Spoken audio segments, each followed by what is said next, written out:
Labas rytas, mėlyjeji. Sėdžiu pusryčiauti ir ketinu atsakyti į vieną be galo svarbų klausimą, kuris užduodamas iš tiesų labai dažnai. Bet pirmiausia, pasidarykime arbatos. Taigi šiandieną arbatoje karaliauja pienė. Todėl, kad aš pagalvojau, kad galbūt mano imunitetas jau yra gana stiprus, aš nesergu, tačiau sugalvojau tiesiog prasivalyti kepenis. Todėl imu štai šaukštelį fermentuotų pienių žiedų kartu su maltomis pienių šaknimis. Šaukštelį. Tada imu fermentuotų pienių lapų šaukštelį. Ir be abejo čiagą. Nors čiagos jau 8 mėnesiai kaip vartoju, tačiau aš juos vartoti nenustoju ir dabar. Tiesa, mažesniais kiekiais, ale vis tiek tačiau. Ir būtent apie tai, kodėl aš nenustoju naudoti čiagos, mes ir pasišnekėsime. O dabar einu pasiruošti pusryčių stalą. Taigi, uždėjau virti kiaušinius ir užsiplikome arbatą.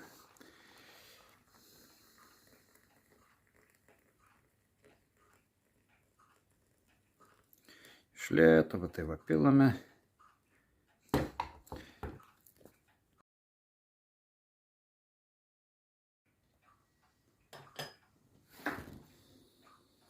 O viešpatie, koksai aromatas parduotuvėje tokio nerasi.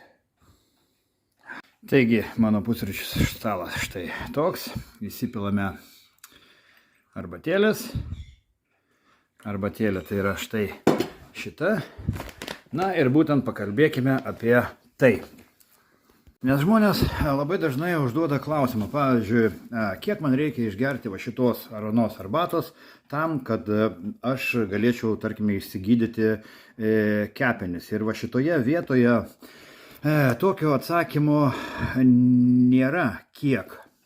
Reiškia, arba, pasakysiu taip, arba tu gyveni sveikai, arba tu sveikai negyveni.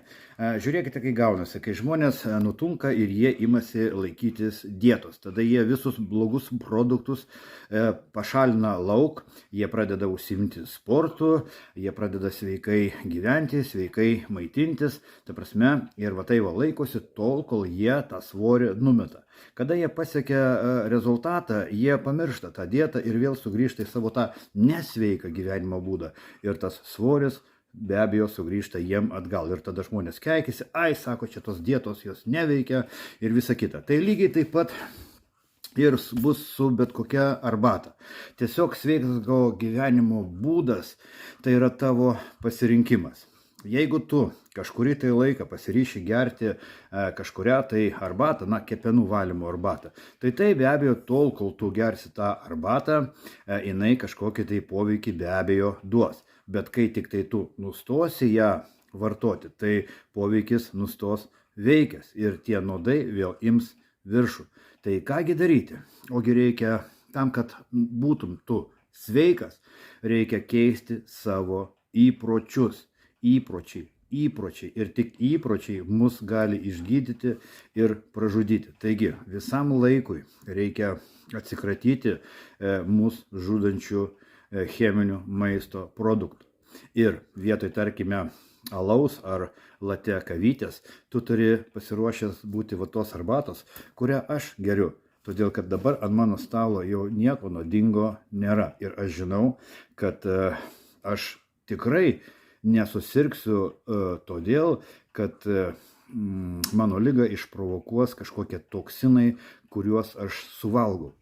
Suprantat, aš galbūt susirgsiu dėl kažko tai kito, bet tikrai nesusirgsiu dėl to, kad mano kepenys išsilydys, dėl to, kad nesugebės suvaldyti kažkokių tai toksinų, kažkokių tai nuodų, kurie ateina per maistą.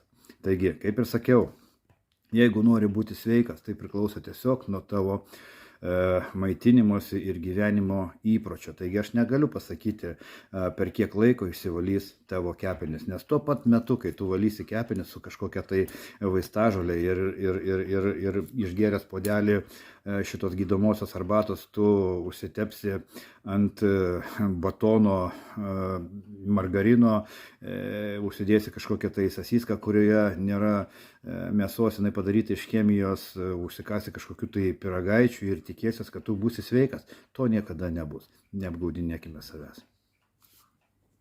Tai štai 1,5 metų mano pusryčių stalas, pietų stalas ir bet koks mano maisto stalas atrodo tiesiog štai taip. Tai yra virtas kiaušinukas, aerogrilyje kepta vištos krūtinėlė, svogūnas, pomidoriukas. Visą tai pagardinu tiesiog tą žaliąją druską, kuri padaryta iš visokių vaistažolių. Tiesiog aš ją pasidruskinu pagal skonį ir viskas, atsigersiu štai tos minėtos arbatos. Ir štai noriu pasakyti, parodyti jum rezultatus, 1,5 metų mano rezultatus. Kai aš pradėjau sveikatintis ir mesti svorį, tai šiek tiek užvėluotai, bet praeitais metais vasario 1 dieną, taip, aš pradėjau vesti va štai šitą sąrašiuką. Ir va tą kartą, prieš 1,5 metų, jo vasario 2 dieną, aš svėriau 107 kilogramus. Jo. Sekantį mėnesį aš jau buvau numetęs iki 92 kilogramų ir mano pilvo apimtis, čia yra pilvo apimtis, yra 115 cm. Ir štai visas šitas ilgas sąrašas su datom, su svoriais, su mano kažkokiais tai pastebėjimais daėjo iki šiandieną dienos. Ir štai šiandieną aš vėl pasisvėriau. Ir šiandieną aš sveriu 83 kg ir mano pilvo apimtis yra tik tai 99 cm. Ir viskas tai yra kodėl? Todėl, kad tiesiog aš pakeičiau savo maitinimus ir gyvenimo įpročius, ką ir siūlau daryti jums. Taigi, kaip ir sakiau, mielieji, ar tu sirgsi, ar bus sveikas, tai yra tiesiog tavo pasirinkimas. Nori būti sveikas, keisk įpročius, nes viskas slypi tik tai tame.